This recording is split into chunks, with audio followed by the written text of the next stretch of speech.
Liz, you're fired. Get out of here. Get out of here.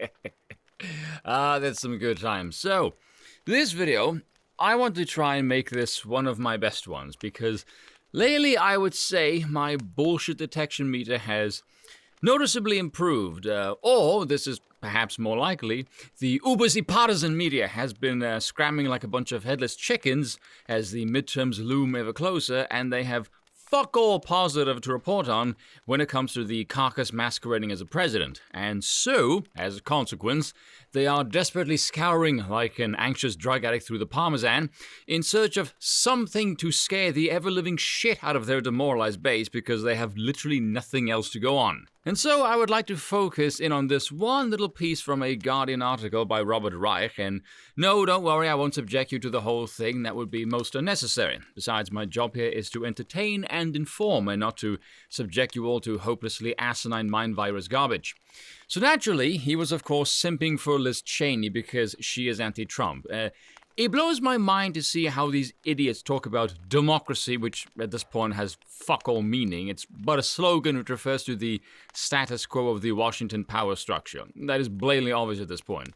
Once you can easily spot this bullshit Orwellian doublespeak these twats engage in, you can tell where their true allegiance lies. It's basically very bad propaganda, shame we still have idiots. But then to come out and revere the bloody ground she walks on, even as she was on the verge of getting mauled out of Wyoming at the time of this article, and she lost by 37 points, by the way.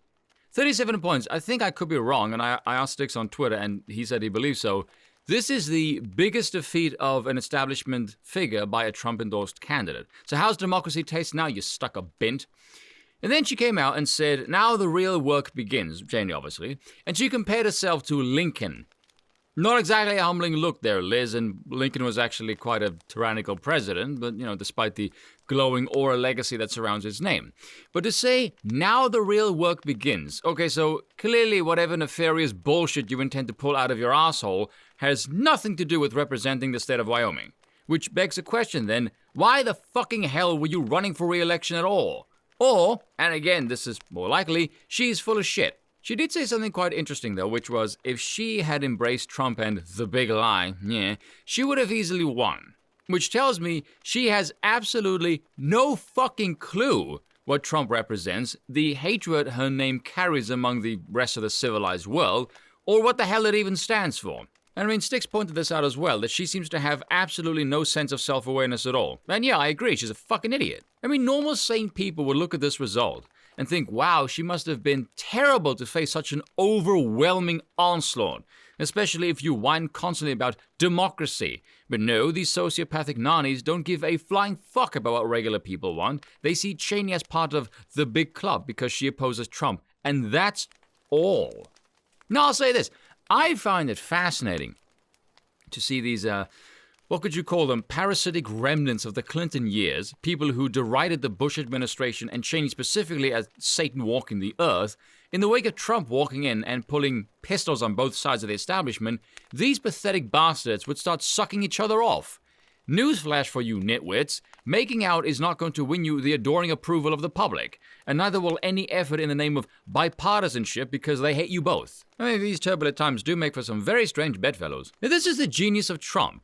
If you can get bipartisan hatred from both sides, you know you've got the skills to be a threat. So God bless Trump on that one. He can on the one hand piss off the demonic war-hawking neocons, and then on the other hand, he can piss off a big government hobbit who wants to raise taxes so high even he can't reach them. And so in the wake of Cheney's much sought-after demise, Trump has managed to purge Washington of Bushes, Clintons, McCains, and Cheneys. Pretty impressive for a man who has no prior political experience in Washington now, isn't it? And so I want to go through just this bit here, because this really riled the buckle on my top hat. The role Cheney has played raises a larger question about the meaning of representative democracy. Is it the responsibility of elected officials to represent the views of their constituents or their own principles? The representatives naturally, hence why it's called representative democracy. I know you're trying to be all deep, Robert, but it doesn't suit you for reasons you'll show yourself. I made a somewhat similar case to this a while back, but mine was more about the representative exercising better judgment when their constituents advocate for something that would not only hurt them, but would also hurt the representative because they would eventually catch the flag.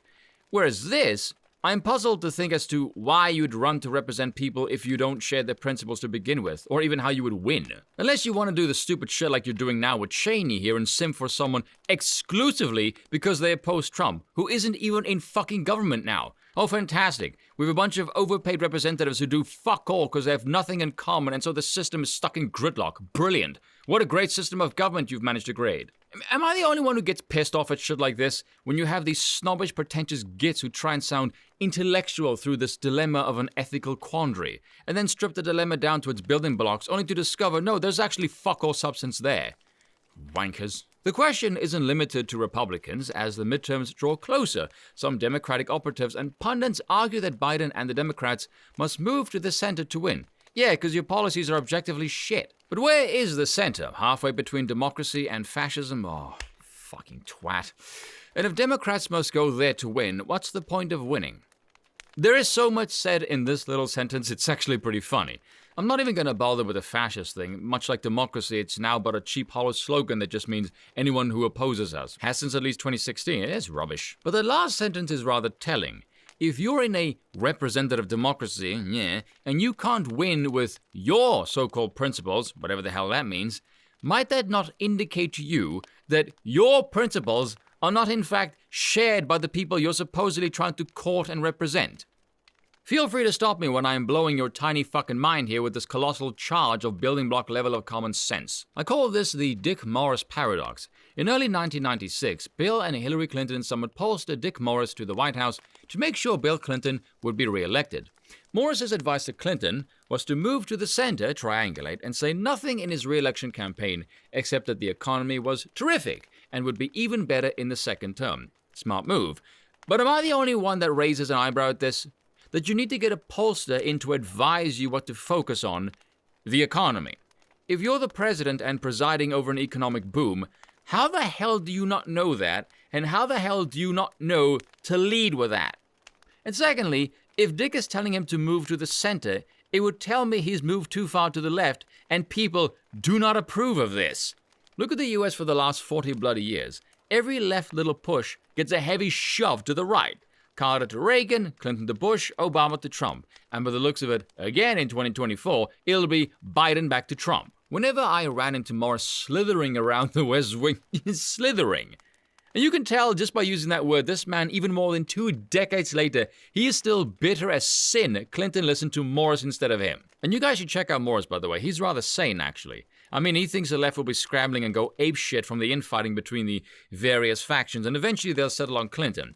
What a great show that would be. I suggested he urged Clinton to advance some policies for the second term's agenda. A hike in the minimum wage, universal pre-K, paid family leave, Medicare for all. Morris's invariable response, if Clinton pushes any of these, there won't be a second term. Correct. I said there was no point in having a second term without an agenda to do something important in the second term. He argued that there was no use having an agenda without a second term. Again, correct. But if the only way to get or keep power is to say nothing to the public about what you believe or intend to achieve, or to mislead the public, what's the point of having power? To keep it out of the hands of people like you. That was actually very simple. To Morris and most other political operatives, this question makes no sense. Geez, I wonder why.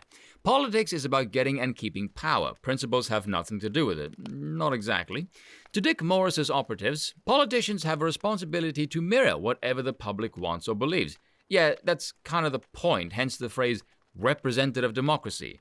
Whereas if the coof and the climate crap is anything to go by, you lot tell the people what to believe to scare the ever-living shit out of them, because a population that is scared and pacified are a hell of a lot easier to manipulate and control. But what if the public has been lied to by a con man who tells them the last election was stolen?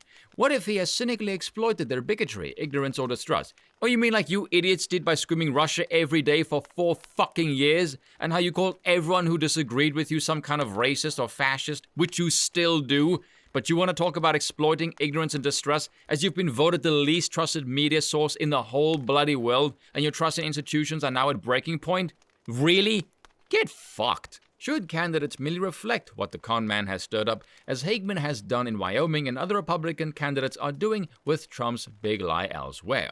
Or should candidates risk losing political power or never gaining it by standing on their own principles?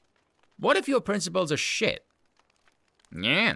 The dilemma on the Democrat side is not nearly as dangerous for the nation, but it exists nonetheless. Reich, if your side was in any way competent, or the country was in good shape, you wouldn't be writing this article or shitting your pants at the thought of Trump retaking the Oval Office. Has anyone else noticed this? That these people, for 4 fucking years, could not actually acknowledge a single positive thing for the country when Trump was in office, or even the world for that matter. But they, by all accounts, seem to have no idea what made him popular or what causes their own party to be so shit.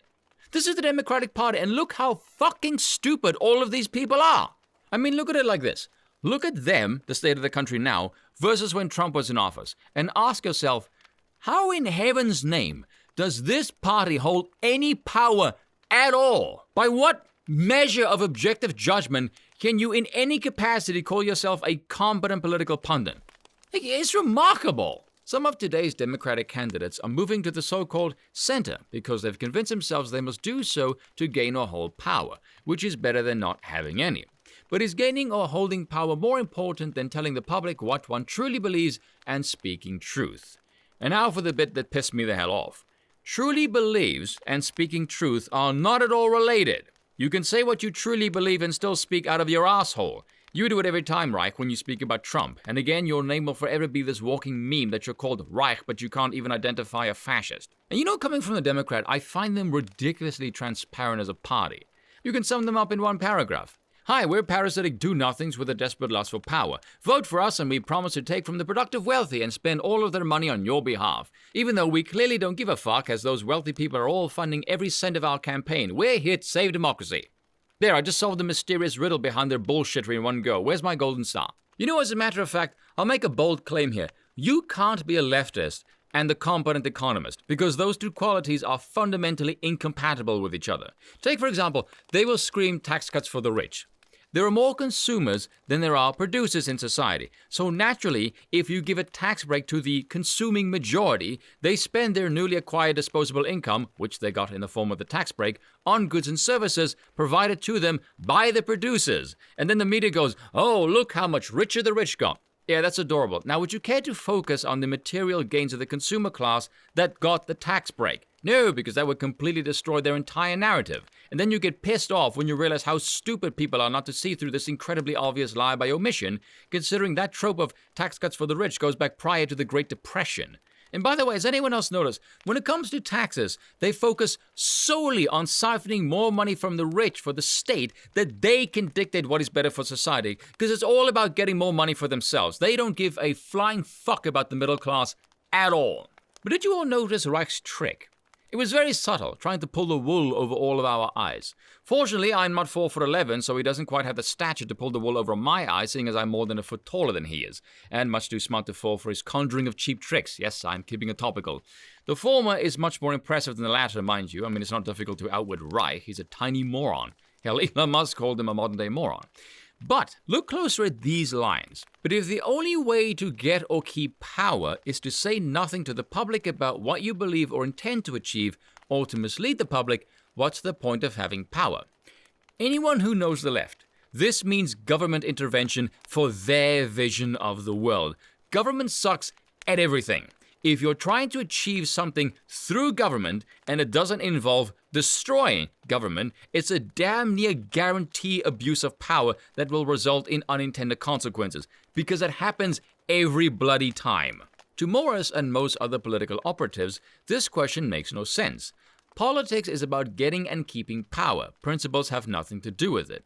Yet notice, before he said, I suggest he urged Clinton to advance some policies for the second term's agenda. A hike in the minimum wage, universal pre-K, paid family leave, Medicare for all. But Morris said no.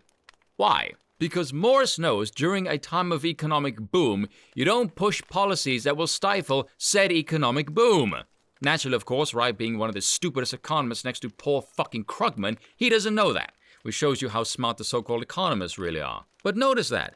if Clinton is supposed to be the president, why are you telling him what he is to push for? That tells me Clinton does not have a mind of his own, and Reich, you are the power-hungry little tyrant who is trying to manipulate the president to get the policies you want. You are the dirty little trickster who's trying to obfuscate your desire for big government social spending by hiding behind this moniker of principles. Reich does not have any principles. He is the exact same as every other bloody leftist gimp, a snake oil salesman who simply wants more power. And that is all for today. I will see you all next time.